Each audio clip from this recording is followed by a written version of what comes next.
Hello दोस्तों, नमस्ते, राम राम। मैं हूं अमित चौधरी। स्वागत है आपका अपने YouTube channel Amit sir GK में। तो आज हम ज्योग्राफी का जो कि फिफ्थ चैप्टर करने वाले हैं। बहुत ही इंपॉर्टेंट है पेपर हर एग्जाम को लेकर के। मेरा जीके की जगह अमित सर के संग जो कोर्स चल रहा है, डे बाय डे चलता जा रहा है। बहुत ही अच्छे तरीके से मेरा ये कोर्स चल रहा है और आपको समझ में आ रहे होंगे। ठीक है, मैंने पहले ही बोला है कि जिस बच्चे को कोई भी शिकायत या किसी भी टॉपिक को लेकर कोई समझ में नहीं आ रही हो तो इन कमेंट मुझे बता सकता है किसी भी क्वेश्चन को लेकर के। ठीक है, तो सीधा पीपीटी पर आपके पे मैं चलता हूँ और सीधा पीपीटी आपके सामने है ही। ये आपको पता है, ये सी टेट यूपी टेट या एसएससी हो या कोई भी आर्मी का बंदा हो, ठीक है, कोई भी, सभी के लिए मेरी जीके इंपॉर्टेंट है। ठीक है, कोई बंदा ये नहीं कहे कि मेरे मैं इसकी तैयारी कर रहा हूँ तो ये मेरे लिए जरूरी है। ठीक है, हर पेपर में हर एग्जाम में मेरी जीके देखने को मिलेगी और आती है। ठीक है, तो सीधा आपका फिफ्थ चैप्टर सामने है। पृथ्वी के प्रमुख परिमंडल, major circle of the earth के बारे में जानेंगे आज हम। ठीक है, आज हम जानेंगे भूमंडल क्या है। ठीक है, भूमंडल के बारे में जानेंगे जो कि जियोस्फीयर्स है।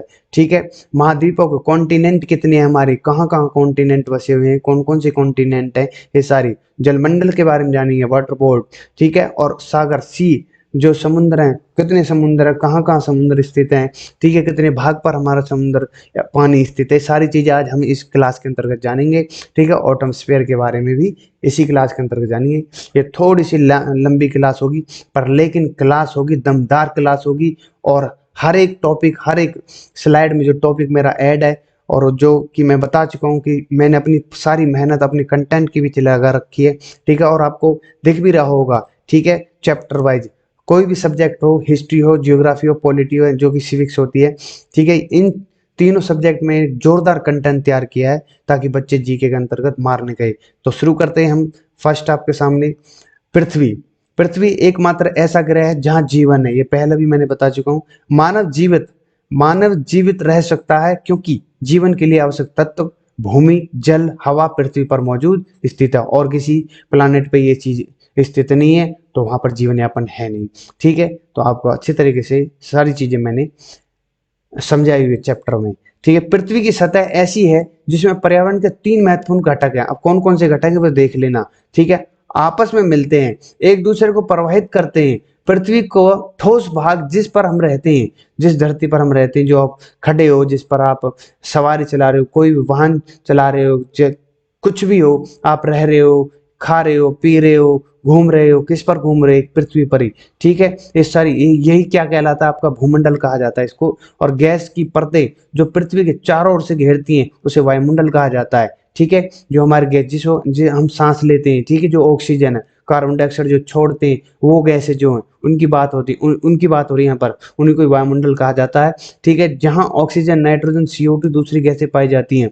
पृथ्वी के बहुत बड़े भाग पर जल पाया जाता है जिसे हम जलमंडल कहा जाता है। अच्छे तरीके से स्लाइड वाइज टॉपिक मैंने डाले हुए इन तीनों चीजों के, जो आपको बेहतर तरीके से समझ में आएंगे। ठीक है मेरे भाई।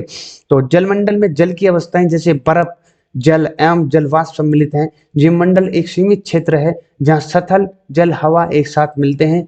यहाँ सभी प्रकार के जीवन पाए जाते हैं। इस स्लाइड में आपको मैं दिखा दूं थोड़ा जूम करके, ताकि थोड़ा सा दिमाग में आपके में आ जाए कि क्या चीज बता रहा हूं मैं आपको। ठीक है मेरे भाई। हाँ भाई, भाई लिखती है मेरे मुंह से, कोई दिक्कत नहीं। स्टूडेंट है, कुछ भी हो, एक तरीके से एक तौर तरीका होना चाहिए, एक लहजा होना चाहिए बोलने का। ठीक है, अपनों से अपनों से बात करने के लिए। ठीक है, ये देख रहे हो आप सामने, ये तो आपका क्या है, वायुमंडल। ठीक है, ये स्थल मंडल है। ठीक है, और आपका जलमंडल है। ठीक है, तो आप इसको स्लाइड में देख लेना अच्छी तरीके से और आगे। ठीक है, इसको मैं PDF में सेंड कर देता हूँ। ठीक है, अमित सर जी के आप सर्च कर लेना। ठीक है, जो भी बच्चा नया है ऑन टेलीग्राम पर। तो नेक्स्ट स्लाइड आपके सामने है, ये लो, महाद्वीप, कॉन्टिनेंट के बारे में पढ़ेंगे जो कि मोस्ट इंपोर्टेंट हो जाते हैं कॉन्टिनेंट। ठीक है, इनको स्लाइड वाइज एक इमेज में आपको मैं बता दूंगा कि कौन सा कॉन्टिनेंट, कौन सा महाद्वीप कहाँ पर स्थित है। दुनिया में 7 महाद्वीप है। आपको पता भी होगी, नहीं पता तो आज बता दूंगा मैं, जो जलाशयों के कारण एक दूसरे से अलग है। 7 महाद्वीपों के नाम एशिया, यूरोप, अफ्रीका, उत्तरी अमेरिका, दक्षिण अमेरिका, ऑस्ट्रेलिया, अंटार्कटिका। ठीक है, भूभाग पर अधिकांश हिस्सा उत्तरी गोलार्ध में स्थित है। ठीक है, भूमंडल क्या है, सबसे पहले हम भूमंडल के बारे में जानेंगे। अभी कॉन्टिनेंट थोड़ा मैंने आपको बताया कि ये कॉन्टिनेंट है। अब भूमंडल के बारे में जान लेते हैं। जियोस्फीयर क्या है? पृथ्वी की सतह पर दो मुख्य भागों में बांटा जा सकता है, महाद्वीप और महासागरीय बेसिन। ठीक है, बड़े सतलीय भूभागों को महाद्वीप कहा जाता है और विशाल जलाशयों को महासागरीय बेसिन कहा जाता है। जो समुद्र की बात हो रही है, जो यहाँ पर महाद्वीप, भूभाग, भूमंडल की बात हो रही है। ठीक है, दुनिया के सभी महासागर एक दूसरे से आपस में जुड़े हुए हैं।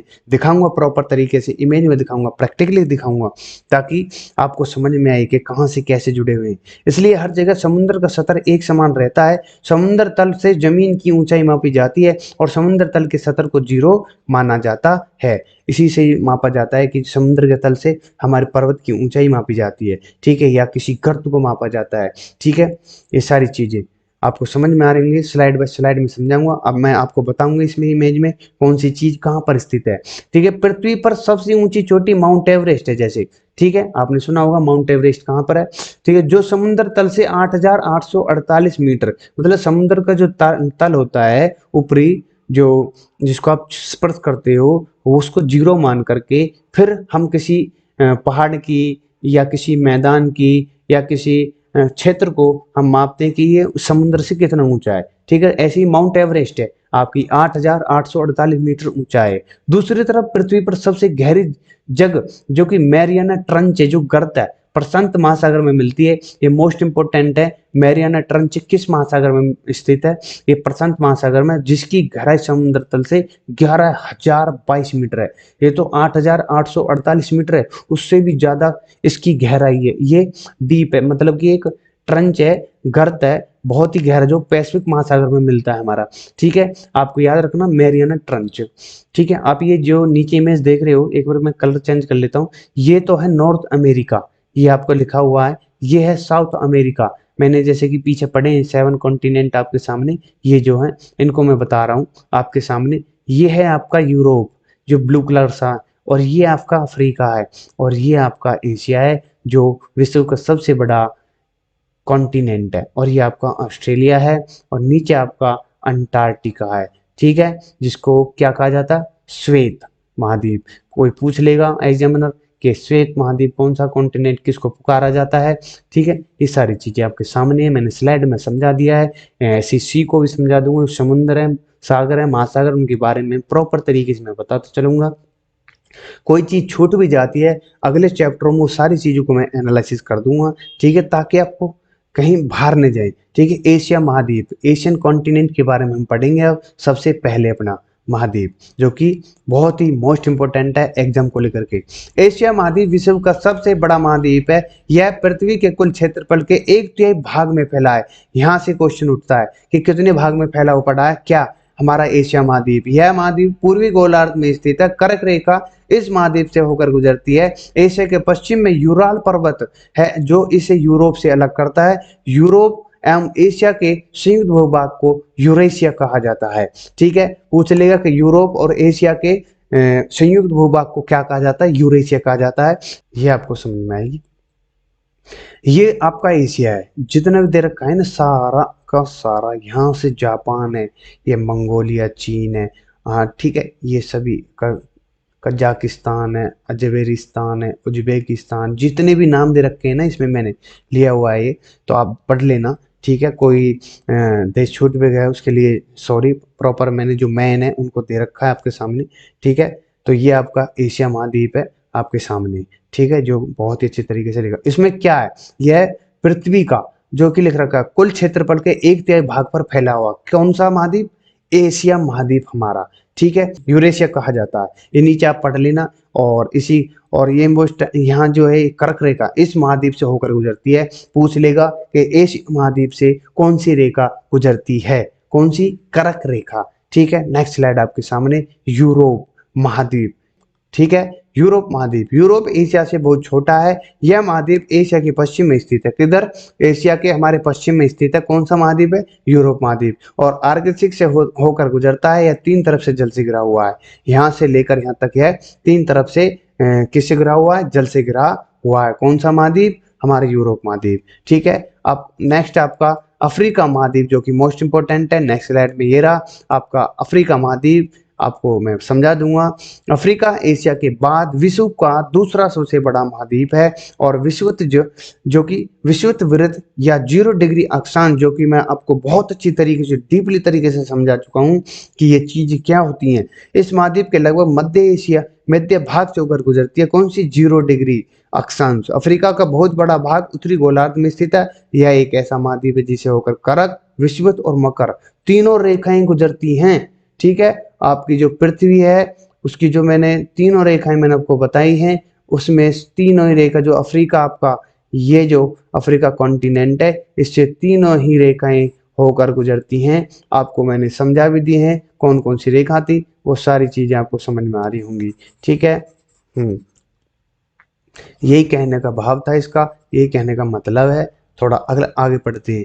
सहारा का रेगिस्तान कहाँ पर स्थित है? सहारा का रेगिस्तान आपका यहीं पर है, इस इधर सहारा का रेगिस्तान स्थित है। ठीक है, इसको रफ कर देता हूँ।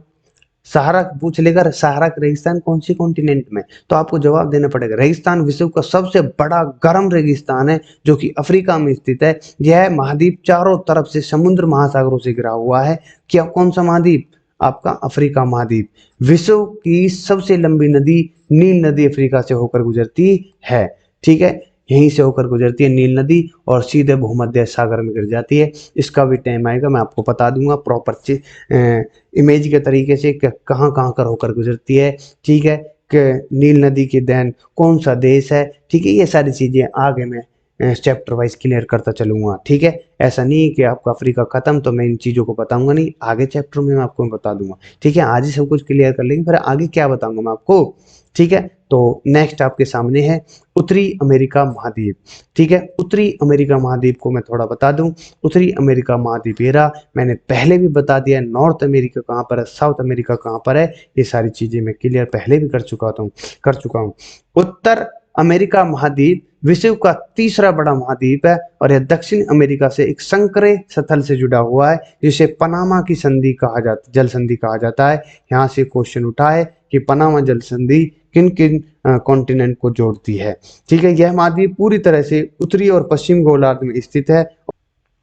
दक्षिणी अमेरिका महाद्वीप कॉन्टिनेंट जो है का अधिकांश भाग दक्षिणी गोलार्ध में स्थित है। अब दक्षिणी गोलार्ध उत्तरी गोलार्ध में आपको पहले चैप्टरों में क्लियर कर चुका हूं। ठीक है, इसके पूर्व पश्चिम में अटलांटिक महासागर स्थित है। ठीक है, इसके किसके? दक्षिण अमेरिका महाद्वीप के। ठीक है, अटलांटिक महासागर, प्रशांत महासागर, दो महासागर स्थित है और विश्व की सबसे लंबी पर्वत श्रृंखला एंडिस जो कि कहां पर है इसमें, एक मिनट कलर, एंडिस जो पर्वत श्रृंखला वो यहाँ पर है और रॉकी आपके यहाँ पर है। ठीक है, रॉकी पर्वत श्रृंखला उत्तर से दक्षिण की ओर फैली हुई है। दक्षिण अमेरिका में विश्व की सबसे बड़ी जल जो कि नदी अमेजन नदी है। ठीक है, अमेजन नदी कौन सी है और नील नदी कहाँ पर है, अमेजन नदी कहाँ पर है, ये सारी चीजें आपको क्लियर हो करता चल रहा हूँ। अमेजन नदी आपकी दक्षिण अमेरिका में मिलती है, ये मोस्ट इंपोर्टेंट है। कौन से कॉन्टिनेंट में अमेजन नदी है, कौन से कॉन्टिनेंट में नील नदी है। आशा करता हूँ ये सारी चीजें क्लियर हो चुकी होंगी आपकी। ठीक है, अब मैं इरेज कर दूं आपकी इजाजत हो तो मेरे भाई। ठीक है, नेक्स्ट स्लाइड पर चलते हैं, इसको पढ़ लेना। इमेज में और भी मैंने पॉइंट क्रिएट कर रखे हैं आपके लिए। ठीक है, ऑस्ट्रेलिया महाद्वीप मोस्ट इंपोर्टेंट है ये भी। ठीक है, ऑस्ट्रेलिया महाद्वीप विश्व का सबसे छोटा महाद्वीप है, ये इसलिए इंपोर्टेंट है। ठीक है, सबसे बड़ा महाद्वीप एशिया, सबसे छोटा महाद्वीप आपका ऑस्ट्रेलिया, जो कि पूरी तरह से दक्षिणी गोलार्ध में स्थित है। यह चारों तरफ से महासागरों और समुद्र से घिरा हुआ है। इसी द्वीपीय महाद्वीप कहा जाता है। यहाँ से क्वेश्चन उठा है कि किसको द्वीपीय महाद्वीप कहा जाता है। ठीक है, ये सारी चीजें। ऑस्ट्रेलिया के 6 राज्य हैं और 2 मुख्य महाद्वीप प्रदेश स्थित हैं, साथ ही कुछ छोटे प्रदेश, थोड़ा डिटेल में दे दिया है मैंने, आप पढ़ लेना इसको। ठीक है, जो संघीय सरकार के प्रबंधन में अंतर्गत है और राज्य हैं इसके New South Wales, Queensland, South Australia, Tasmania, Victoria, Western Australia, सभी इंपोर्टेंट है, आप देख लेना इस पीडीएफ के अंतर्गत, इमेज के अंतर्गत। नेक्स्ट है अंटार्कटिका महाद्वीप जो कि एक श्वेत महाद्वीप कहा जाता है। ये आपको दिख भी रहा होगा, यहाँ पर हमेशा बर्फ ही रहती है। ठीक है, आपको मैंने बताया भी है पहले चैप्टरों में। ठीक है, अंटार्कटिका एक बहुत बड़ा महाद्वीप है जो कि दक्षिणी गोलार्ध में स्थित है। दक्षिणी ध्रुव इस महाद्वीप के मध्य में स्थित है क्योंकि यह दक्षिण क्षेत्र में स्थित है, इसलिए यह हमेशा मोटी बर्फ से ढका हुआ होता है। यहाँ किसी भी प्रकार की स्थायी निवास नहीं है, मतलब कोई रह नहीं सकता। ठीक है भाई, अब तो हम अंटार्कटिका जा रहे हैं और वहीं पर रहेंगे, ऐसा कुछ नहीं है। बर्फ में बह जाएगा मतलब बर्फ से बन जाएगा, इसलिए हमेशा मोटी बर्फ से ढका रहता है। यहाँ किसी भी प्रकार का स्थायी निवासी नहीं रह सकता। बहुत से देशों के शोध केंद्र यहाँ स्थित है, जैसे भारत के शोध केंद्र यहाँ है, इनके नाम है मैत्री और दक्षिणी गंगोत्री। ये इंपॉर्टेंट है दोनों चीज कि हमारे जो अंटार्कटिका महाद्वीप में भारत के, इंडिया के कौन कौन से शोध केंद्र स्थित हैं, ठीक है, उनके नामों को बताइए। मैत्री और दक्षिणी गंगोत्री दोनों मोस्ट इंपोर्टेंट हैं। कहाँ पर स्थित है? आपके इधर, ठीक है, ये थोड़ा इधर होंगे, ठीक है। इन मैप में आप थोड़ा सर्च करके देख लेना कि मैत्री और दक्षिणी गंगोत्री शोध केंद्र कौन कौन सी जगह पर स्थित है, ठीक है, आप देख सकते हैं प्रॉपर। जलमंडल, जनमंडल वाटर बोर्ड के बारे में, जो कि बहुत इंपॉर्टेंट है, थोड़ी लंबी क्लास होगी पर लेकिन आशा करता हूँ आपको अभी तक की सारा जो टॉपिक मैंने बताया है सब कुछ समझ में आया होगा। अभी कॉन्टिनेंट समाप्त हुई, अब जलमंडल के बारे में हम पढ़ेंगे बहुत ही अच्छे तरीके से। पृथ्वी को नीला ग्रह कहा जाता है। क्यों कहा जाता है? क्योंकि यहाँ पर पानी है अधिक मात्रा में। जलमंडल से अर्थ जल की उस परत से है जो पृथ्वी के सतह पर महासागरों, झीलों, नदियों तथा अन्य जलाशयों के रूप में फैली है। पृथ्वी की सतह के कुल क्षेत्रफल के लगभग 97% भाग पर जल का विस्तार है। इसलिए पृथ्वी को जलीय ग्रह भी कहा जाता है या नीला ग्रह कहा जाता है। पृथ्वी पर पाए जाने वाले जल का 97%, 97% अधिक भाग महासागर में पाया जाता है एवं वहां इतना अधिक खारा होता है पानी जो है, जो कि हमारे इस्तेमाल में नहीं है या मानव के लिए उपयोग नहीं है। शेष जल का बहुत बड़ा भाग बर्फ की परतों, हिमनदियों, भूमिगत जलों से रूप से घिरा हुआ है, ठीक है, यह पाया जाता है। जल का बहुत कम भाग अलवण के रूप में पाया जाता है, जो मनुष्य के लिए इस्तेमाल में आता है। आपको पता भी होगी कुछ ही परसेंट है जो कि मानव उसको पीता, खाता, यूज में ले रहा है, ठीक, लेकिन जो कि बाकी सारा जो सागर में वो खारा पानी है, जिसको यूजिंग है नहीं, उसका काम, खारे पानी को कोई नहीं पीता, ठीक है। यही कारण है कि नीले घेरे में रहने के बावजूद भी हम पानी की कमी को महसूस करते हैं, ठीक है। आपको देख रहा होगा, मैंने थोड़ा सा बता रखा है इन स्लाइड में, ठीक है, आप दिखा दूंगा, पीडीएफ सेंड कर दूंगा, उसमें देख लेना जूम करके इस इमेज को भी। अब पढ़ते हैं महासागरों के बारे में। महासागर, ओशियन। महासागर जल मंडल के मुख्य भाग है, यह आपस में एक दूसरे से जुड़े हुए हैं। महासागरीय जल हमेशा गतिशील रहता है। तरंगे, ज्वार भाटा, महासागर धाराएं। महासागरीय जल की तीन मुख्य गतियां बड़े से छोटे आकार के आधार पर क्रमश 5 महासागर, प्रशांत महासागर, ये क्रमश 5 महासागर हमारे, ठीक है। सबसे पहला है प्रशांत महासागर, ठीक, फिर है अटलांटिक महासागर, ठीक, फिर आपके हिंद महासागर, ठीक है, फिर दक्षिण महासागर, दक्षिण को क्या बोलते हैं? साउथ, ठीक है, फिर आर्टिक महासागर, ठीक है, फिर पैसिफिक महासागर आ जाता है दोबारा से वही सबसे बड़ा महासागर, ठीक है। तो पैसा बन गया, इसकी ट्रिक मैंने आपको बता दी है। और ये सबसे बड़ा महासागर प्रशांत महासागर, फिर अटलांटिक महासागर, फिर इंडियन, फिर आपका साउथ, फिर आपका आर्कटिक, ठीक है। ये मोस्ट इंपोर्टेंट है और मैंने आपको बता भी दिए, ठीक है, आकार वाइज, ठीक है। क्षेत्रफल ये आपको समझ में आ गई होंगी। इसका है पैसा, PAISA, इंपॉर्टेंट है, ये ट्रिक आप याद कर लेना, आपके समझ में आ जाएगी, ठीक है। आप कभी भी अब महासागर को नहीं बोलोगे, एक भी महासागर को नहीं बोलोगे। अब मैं क्लियर करूंगा, टॉपिक वाइज चलेंगे। प्रशांत महासागर क्या है, पैसिफिक ओशियन कहाँ पर स्थित है, कितने भाग में फैला है, ये सारी चीजें हम अब क्लियर करेंगे, ठीक है। जो बच्चा नया है उसको थोड़ी सी प्रॉब्लम होगी, पर लेकिन प्रॉब्लम अगर आपको हो रही है तो दोबारा क्लास ले, फिर पीडीएफ में रिवीजन आपको अच्छे तरीके से पढ़ना है। जो मैं नोट करवाएं उन चीज़ों को नोट करते रहना है, ठीक है, ताकि आप जीके के अंतर्गत कहीं भी किसी भी पेपर में मार नहीं खाओ मेरे भाई, ठीक है। प्रशांत महासागर सबसे फर्स्ट टॉपिक है आपके सामने, पैसिफिक। प्रशांत महासागर है विश्व का सबसे बड़ा तथा सबसे गहरा महासागर है, ठीक है, सबसे बड़ा है, सबसे गहरा है। तुलनात्मक भौगोलिक अध्ययन से पता चलता है कि इस महासागर में जमीन का भाग कम है और जलीय क्षेत्र अधिक है। मैरियाना गर्त, जो कि मैं पहले बता चुका हूँ, 11,022 मीटर जो कि गहरी है, प्रशांत महासागर में स्थित है। प्रशांत महासागर जो कि प्रशांत एशिया और ऑस्ट्रेलिया की अमेरिका से अलग करता है, मतलब एशिया को और ऑस्ट्रेलिया को, पीछे मैप में जाओ, पीछे क्लास में जाओ या पीडीएफ खोल लो, ठीक है, उसमें देखो कि एशिया कहाँ पर है और ऑस्ट्रेलिया कहाँ पर है, किनको अलग कर रहा है ये, ठीक है। प्रशांत जो है, प्रशांत महासागर एशिया को, अपने को और ऑस्ट्रेलिया को अमेरिका से अलग करता है। इसे आगे भूमध्य रेखा, उत्तरी प्रशांत और दक्षिणी दक्षिणी प्रशांत में भागों में विभाजित किया जा सकता है। यह दक्षिण में अंटार्कटिक क्षेत्र से उत्तर में आर्कटिक तक फैली हुई है, ठीक है। आशा करता हूँ ये चीजें क्लियर हो गई होंगी। अब महासागरीय नित्तल उत्तल उच्चावत, इसके कुछ पॉइंट हैं, ठीक है, उसको मैं नोट कर लेना, मैंने लिखा भी हुआ है, ठीक है, ये नोट करो आप। प्रशांत महासागर का विस्तार 1/3 भाग पृथ्वी के कुल क्षेत्रफल के, ठीक है। आकृति इसकी त्रिभुजाकार है, किसकी? प्रशांत महासागर की।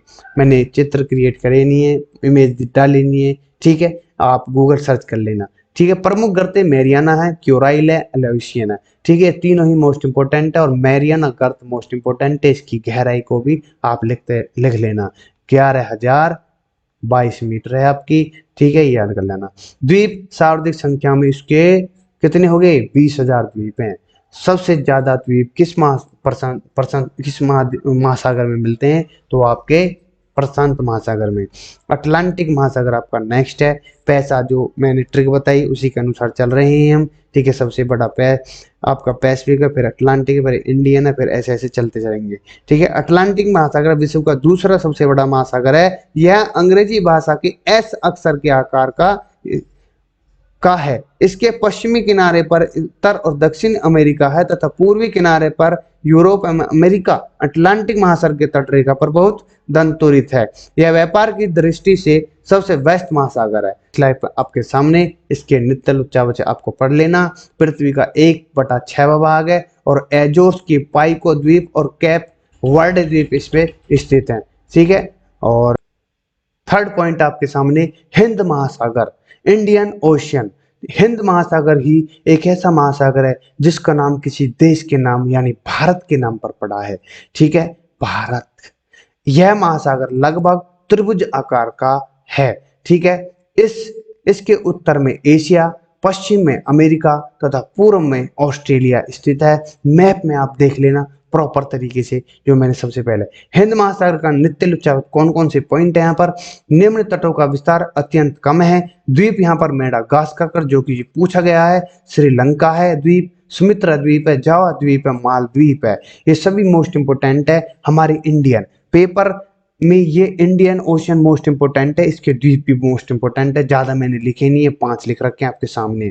कटक, कार्लसबर्ग कटक है, सेल्स कटक है, एस्वेटर टडम कटक है, ये कटकों के नाम है। मुख्य गर्त जावा गर्त, मॉरिशस गर्त और डायमेहनी नाग गर्त, जो ये गर्तों के नाम है। ये भी सभी इंपॉर्टेंट है, कटक भी है, गर्त भी है, द्वीप भी है आपके सामने मोस्ट इंपॉर्टेंट। ये ज्यादा चीजें लिखी नहीं है मैंने, और भी चीजें पर, लेकिन यहीं से क्वेश्चन उठाएगा वो, इतना ही जा सकता है, ठीक है, एग्जामिनर। अब आता है दक्षिणी महासागर, साउथर्न ओशन क्या है? दक्षिणी महासागर अंटार्कटिका महाद्वीप को चारों ओर से घेरता है। या अंटार्कटिका महाद्वीप से उत्तर की ओर 60 डिग्री दक्षिण अक्षांश तक फैला हुआ है। कौन सा? Southern ocean.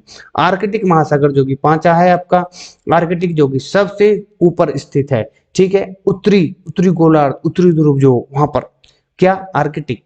आर्कटिक महासागर उत्तरी ध्रुव वृत्त में स्थित है, मैंने बताया जैसे। यह उत्तर ध्रुव के चारों ओर फैला हुआ है। यह प्रशांत महासागर से चले जल वाले एक संकरे भाग से जुड़ा हुआ है, ठीक है, जिसे बेरिंग जल संधि कहा जाता है। बेरिंग जल संधि, ये जितनी भी जल संधि है इनमें जैसे चैप्टर आएंगे आपको सबको कराऊंगा, कौन सी बेरिंग जल संधि है, कौन सी अलग से जल संधि है, कौन सी पनामा जल संधि है, कौन सी पाक जल संधि है, ये सारी जल संधियों को मैं आपको कराऊंगा, ठीक है। मोस्ट इंपोर्टेंट है भी, पर लेकिन इसी में पहले आपको बता दूंगा कि जल संधि भी कुछ चीज होती है। उत्तर अमेरिका में उत्तरी और यूरेशिया से घिरा हुआ है, कौन सा? आर्कटिक, ठीक है। गर्त आपको पढ़ लेना, ठीक है। नेक्स्ट स्लाइड पर चलते हैं। वायुमंडल मोस्ट इंपोर्टेंट है, एटमॉस्फेयर है, ये सभी, ये लास्ट है आपका वायुमंडल टॉपिक जो है, इसको पढ़ेंगे और फिर क्लास खत्म होगी आपकी। पृथ्वी के पर्यावरण में वायुमंडल अहम भूमिका होती है, ठीक है। वायुमंडल हवा से बना है जो कई गैस जलवाष्प धूल कणों से मिलकर बना हुआ है। हवा के संगठन, कंपोजिशन ऑफ एयर, ठीक है। हवा मुख्य रूप से नाइट्रोजन ऑक्सीजन से बनी हुई है। हवा में 78% क्या नाइट्रोजन है, 21% क्या ऑक्सीजन है। ठीक है, जो बच्चा साइंस पढ़ रहा हो उसको अच्छे तरीके से पता होगी, नॉलेज होगी इसको। ठीक है, शेष 1% हिस्सा कार्बन डाइऑक्साइड, ऑर्गन और कई अन्य गैसों से मिलकर है। ठीक है, क्या हुआ है मंडल में ये सभी गैसें।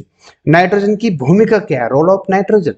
ठीक है, पौधों के लिए नाइट्रोजन बहुत महत्वपूर्ण है, क्योंकि पौधों को कई अणु बनाने के लिए नाइट्रोजन की जरूरत होती है। मोस्ट इंपोर्टेंट है, देख लेना। क्योंकि हमें पौधों से ही भोजन मिलता है, इसलिए नाइट्रोजन हमारे लिए अन्य जंतु के लिए उतना ही महत्वपूर्ण हो जाता है। ठीक है, अब ऑक्सीजन की भूमिका क्या है, रोल ऑफ ऑक्सीजन। सजीवों को श्वसन, जैसे हम जैसे जो हम चाहे जीव हैं, कोई भी पशु है, पक्षी है, उन सभी चीजें उनके लिए मोस्ट इंपोर्टेंट, सजीवों को श्वसन के लिए ऑक्सीजन की जरूरत होती है। इसके अलावा किसी भी चीज के दहन करने के लिए ऑक्सीजन अनिवार्य है। ठीक है, ये ऑक्सीजन जो है, जैसे कि आप इसका ज्वाला का मतलब या दहन का मतलब क्या हुआ, कि जैसे आप कोई मोमबत्ती जलाते हो या कोई दिया जलाते हो, तो माचिस जलाई और तुरंत से आग लग जाती है तिल्ली में, क्यों लग जाती है, उसको ऑक्सीजन सहारा देती है। ऑक्सीजन मतलब उसको जलाने में मदद करती है। और जो कार्बन डाइऑक्साइड होती है, जैसे कहीं पर आग लग जाती है तो कार्बन डाइऑक्साइड से उसको बुझाया जाता है। ठीक है, ये मोस्ट इंपोर्टेंट है, आपको साइंस में पढ़ने को मिलेंगे। ठीक है, जो भी बच्चा साइंस से है वो अच्छी तरीके से जानता होगा। कार्बन डाइऑक्साइड की भूमिका, कार्बन डाइऑक्साइड की भूमिका, रोल ऑफ कार्बन डाइऑक्साइड। पौधे कार्बन डाइऑक्साइड का उपयोग प्रकाश संश्लेषण करते हैं। आपको पता है कि होगा कि प्रकाश संश्लेषण की क्रिया द्वारा पौधे भोजन बनाते हैं और कार्बन डाइऑक्साइड सूर्य की ऊष्मा को पकड़कर रखता है और इस ऊष्मा के हमारा वायुमंडल से बाहर नहीं जाने देता। इस तरह से कार्बन डाइऑक्साइड पृथ्वी पर समुचित तापमान बनाए रखने में मदद करता है। सिंपल है। वायुमंडल की परतें, अब हम लेयर्स ऑफ एटमॉस्फेयर की पढ़ेंगे कि वायुमंडल की कई परतों में विभाजित किया जा सकता है। नीचे से ऊपर की ओर इन परतों के नाम अब हम पढ़ते चलेंगे। ठीक है, ये हमारी पृथ्वी है, जैसे कि यहाँ से ऊपर की तरफ पढ़ते चलेंगे हम। ठीक है, सबसे पहले आपको क्षोभ मंडल आता है, फिर समताप मंडल आता है। ठीक है, ऐसे ऐसे। ठीक है, फिर मध्य मंडल आता है, फिर अयन मंडल आता है, फिर ब्रह्मी मंडल आ जाता है। ठीक है, ये सब आपके सामने है और इनको टॉपिक वाइज में क्लियर करते चलूंगा कौन कौन से कहाँ स्थित है। ये इमेज है जो कि आपको दिख भी रहा होगा कि कहीं पर जहाज, कहीं पर रॉकेट है, कहीं पर कोई तारा उल्का पिंड आ रहा है, कहीं पर रॉकेट उड़ रहा है, कहीं पर कृत्रिम उपग्रह स्थित हैं। ये सारी चीजें आपको इस इमेज में दिख रही होंगी। ठीक है, अब ऊंचाई बदलने के साथ वायुमंडल का घनत्व भी बदलता है। ठीक है, मोस्ट इंपोर्टेंट, जैसे जैसे आप ऊंचाई पे जाते हो तो आपके तापमान में वृद्धि या घटाव या बढ़ता है घटता है। समुद्र तल पर हवा का घनत्व सबसे अधिक होता है, ये मोस्ट इंपोर्टेंट है, पूछ लेगा एग्जामिनर कि समुद्र तल पर हवा का घनत्व कैसा होता है, अधिक है। ठीक है, और जैसे जैसे हम ऊपर जाते हैं हवा का घनत्व घटता चला जाता है। किसी जैसे आप कहीं पर टूरिस्ट हो या टूरिज्म या कहीं पर जाते हो घूमने के लिए, पहाड़ी इलाकों में, पर्वतों पर घूमने, तो जैसे जैसे आप पहाड़ों पर चढ़ते हो तो ऑक्सीजन की मात्रा कम होने लगती है और आपको ऑक्सीजन लेने में थोड़ी सी दिक्कतें आने लगती हैं। ठीक है, और कई बार तो बहुत से बेहोश हो जाते हैं। ठीक है, मैंने सुना भी है और होता भी है, सुना क्या है। ठीक है, सामान्य दाब में हम आसानी से सांस लेते हैं, लेकिन जब हवा का दबाव कम हो जाता है तो हम सांस लेने में कठिनाई होती है। ठीक है, ऊंचे पहाड़ों पर हवा का दबाव बहुत कम रहता है, इसलिए पर्वतारोहियों को, जो मैं बता रहा था, अपने साथ ऑक्सीजन के सिलेंडर ले जाने पड़ते हैं ताकि वे आसानी से सांस ले सकें। कोई भी पर्वतारोही माउंट एवरेस्ट पर जो चढ़ाई करता है, इन जो पर्वतों पर चढ़ाई करते हैं, वो अपने साथ ऑक्सीजन सिलेंडर ले जाते हैं। ठीक है, इसलिए हवा की गति में दबाव की अहम भूमिका होती है। हवा हमेशा उच्च दाब से निम्न दाब की ओर गति करती है। हवा जो होती है हमेशा उच्च दाब से निम्न दाब की तरफ भगती है। गतिशील हवा को पवन कहते हैं। ठीक है, नेक्स्ट टॉपिक। अब यहाँ पर उन पढ़ेंगे जैसे मैंने बताई है आपको। तो जो नीचे से ऊपर की तरफ चलेंगे, सबसे पहला आपको क्षोभ मंडल है यहाँ पर। ठीक है, क्षोभ मंडल जो कि ट्रोपोस्फेयर है। ठीक है, ट्रोपोस्फेयर वायुमंडल की सबसे निचली परत है यहाँ पर। ठीक है, फर्स्ट है पृथ्वी यहाँ पर आपकी। अन्य नाम इसका संवन मंडल, पर्वतीय मंडल है, क्षोभ मंडल है, विक्षोभ मंडल है। औसत ऊंचाई इसकी 13 किलोमीटर है। ध्रुवों के निकट यह 8 किलोमीटर है। ठीक है, इतना तो नहीं पूछा पर लेकिन पढ़ लेना, मैंने दे दिया है। विषुवत वृत्त पर 18 किलोमीटर है इसकी। विषुवत वृत्त, ध्रुव कहाँ है, ये सारी चीजें मैं आपको पहले चैप्टर में क्लियर कर चुका हूँ। आपको आशा करता हूँ जिस बच्चे ने प्रॉपर लगातार कंटिन्यू मेरी सारी क्लासेस ली हैं उनको सबको पता होगी कि विषुवत कहाँ, ध्रुव कहाँ है। ठीक है, मोटाई विषुवत वृत्त पर सबसे अधिक होती है इसकी, किसकी, सौरमंडल की। मौसम संबंधी घटनाएं घटित होती हैं यहाँ पर, यहाँ से क्वेश्चन उठते हैं। ठीक है, कि वाष्पीकरण, संघनन, वर्षण, कोहरा, ओलावृष्टि, जल वर्षा। ठीक है, कहाँ पर, सौरमंडल पर। तापमान में गिरावट की दर, सामान्य पतन, हार्श दर, ये सभी चीजें। सौरमंडल सप्तापमंडल से क्षोभ सीमा द्वारा अलग होता है। ठीक है, अगला जो पढ़ेंगे हम आपका समताप मंडल पढ़ने वाले हैं। ठीक है, नेक्स्ट है आपका समताप मंडल, ये वाला। ठीक है, सौरमंडल के ऊपर की परत है। ठीक है, मतलब कि सौरमंडल है, फिर आपका समताप मंडल है। ऊपरी सीमा समताप सीमा की है। धरातल से ऊंचाई विस्तार इसकी 50 किलोमीटर है। ठीक है, उसकी 13 किलोमीटर थी। समताप मंडल की निचली सीमा वायु उड़ान, वायुयान, जो हमारे एयरप्लेन है, ठीक है, ये सब कहाँ पर, और समताप मंडल में उड़ते हैं, उड़ानों के लिए आदर्श है। ओजोन गैस जो कि 15 से 35 किलोमीटर तक विस्तृत है, ये सभी आपके ओजोन गैस किस पर मिलती है, समताप मंडल पर मिलती है। ठीक है, मध्य मंडल आपका नेक्स्ट है, तीसरा पॉइंट। ठीक है, ये वाला, यहाँ पर तीसरा जो पॉइंट आपका मध्य मंडल है। ठीक है, सॉरी, हाँ, विस्तार इसका 50 से 80 किलोमीटर है। ठीक है, 13 फिर 50 है, फिर 50 से 80 किलोमीटर किसका, मध्य मंडल। ऊपरी सीमा मेसोपोज है, मध्य सीमा तप तापीय प्रतिलोपन स्थित है यहाँ पर। ये कुछ नहीं है, थोड़े थोड़े पॉइंट है, कोई दिक्कत नहीं है। तापमंडल आप पढ़ सकते हो। तापमंडल में क्या, मध्य सीमा ठीक ऊपर स्थित है इसके। तापमंडल की विशेषताएं के आधार पर इसके दो भागों में बांटा गया है, आयन मंडल में और ब्रह्मी मंडल में। जो तापमंडल है ये थोड़ा अलग है पर लेकिन उसी का भाग है। आयनमंडल विस्तार 80-600, इसका जो विस्तार है 80 किलोमीटर से 640 किलोमीटर तक स्थित है और विद्युत आवेशित कणों को प्रदानता है। संचार अवस्था यहाँ पर है स्थित है। इस मंडल में निम्न परतें इंपॉर्टेंट है, DEFG जो परतें दी है मैंने, ये मोस्ट, ये पूछे गए हैं कि डी परत में क्या है, कहाँ तक फैली हुई है। कि डी परत तरंगे जो होती हैं, न्यून आवृत्ति वाली तरंगे परावर्तन है और विस्तार इसका 80 से 90 किलोमीटर है। ई परत आपको पढ़ लेना, सभी रेडियो तरंगे कौन सी है, ई परत पर है। ये सारी चीजें आपको पढ़ने चाहिए और पढ़ोगे नहीं तो यहीं से क्वेश्चन पूछ लेगा। ठीक है, मैंने तो दे दिया और मेरा काम है पढ़ाना और समझाना, और आपका फिर आपके ऊपर है। ठीक है, कैसी तैयारी आप कर रही हो। ठीक है, एफ परत जो कि 150 से 300 किलोमीटर, 380 किलोमीटर है। मध्य में उच्च आवृत्ति वाले रेडियो तरंग परावर्तन है। ठीक है, और जी विस्तार आपका 400 से 640 किलोमीटर। ठीक है, अब आपका लास्ट आ जाता है ब्रह्मी मंडल, एक्सोस्फीयर। विस्तार आयन मंडल से ऊपर, वायुमंडल का सबसे ऊपरी स्तर। ठीक, अरोरा ऑस्ट्रेलिस व अरोरा बोरियलिस घटनाओं का घटना यहीं पर होती है। वो तापमान 5000 डिग्री सेल्सियस से ऊपर। ठीक है, रासायनिक विशेषताओं के आधार पर वर्गीकरण, ये सममंडल है, विषम मंडल है। इनको थोड़ा दिया मैंने, सममंडल क्या चीज है, विषम मंडल पर क्या चीज है, ये सारी चीजें आप पढ़ लेना इन स्लाइड में। ठीक है, नेक्स्ट है आपका जीव मंडल, बायोस्फीयर। ठीक है, ये मोस्ट इंपोर्टेंट है। जीव मंडल कहाँ, कैसा, क्या चीज है, जीव मंडल, बायोस्फीयर क्या चीज होती है, ये समझनी होगी बातें। थोड़ा सा टॉपिक है, एक स्लाइड में आपका समाप्त हो जाएगा। थोड़ा सी स्कोर पढ़ लेते हैं। जीव मंडल सतल जल तथा हवा के बीच का एक सीमित भाग है।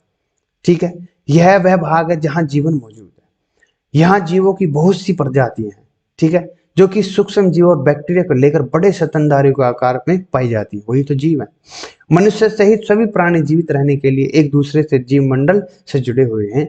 यह मंडल प्राणियों के मुख्य दो भाग, जंतु जगत और पादप जगत, कौन कौन से, जंतु जगत और पादप जगत से में विभक्त किया जाता है। और पृथ्वी के 3 परिमंडल आपस में पारंपरिक क्रिया करते हैं और एक दूसरे की किसी न किसी रूप में प्रभावित करते हैं और एक दूसरे को मदद या हेल्प करते हैं। ठीक है, हेल्पफुल होते हैं एक दूसरे को लेकर। ठीक है, पर्यावरण की सुरक्षा, प्रोटेक्शन ऑफ एनवायरमेंट। ठीक है, हमें अपने पर्यावरण की अच्छी देखभाल करनी चाहिए। अगर नहीं करोगे तो भाई कुछ ही दिनों के फिर और गर्मी, अब जैसे कि इस ईयर में तो मार्च में गर्मी पड़ने लगी थी, अन्यथा हमारे ग्रह पर जीवन खतरे में पड़ जाएगा भाई। उदाहरण के लिए यदि मानव गतिविधियों की सुविधा के लिए बड़े पैमाने पर जंगल साफ कर देंगे, जैसे आज के समय में जंगलों को साफ, पेड़ के पेड़ उड़ रहे हैं। ठीक है, ये सारी चीजें बहुत ही बेकार है भाई। हम जैसी कोई दिवस आता है, कोई बड़े किसी बड़े आदमी का दिन होता है, उस दिन बस पेड़ लगाए 2-4 और उसकी 10-15 दिन पानी दिया और फिर छोड़ दिया तो सूख जाएगा, बात खत्म। ऐसे कुछ नहीं, प्रॉपर उसकी रक्षा करो ताकि आगे का एनवायरनमेंट इन फ्यूचर में जो बच्चे हैं आपको जी सके, अच्छे से सांस ले चुके। ये सारी चीजें आपको आपको ही करनी पड़ेंगी, ना कि कोई और करेगा। ठीक है, ठीक है। हम भी सुरक्षित, हमारे बच्चे सुरक्षित, इन फ्यूचर में जो भी होगा वो सभी सुरक्षित रहेंगे, किसके कारण? इन्वायरमेंट अच्छा होगा तो। ठीक है, हम जानते हैं कृषि और पादपों की वृद्धि के लिए मृदा कितनी महत्वपूर्ण है। इससे यह स्पष्ट है कि मृदा अपरदन में दूरगामी नुकसान हो सकते हैं। हम अत्यधिक कचरा उत्पन्न करते हैं और पर्यावरण को प्रदूषित करते हैं। कचरे को पूछो ही मत ना। ठीक है, इन चीजों को सभी मैं डिस्कस करूंगा किसी दिन अच्छे से।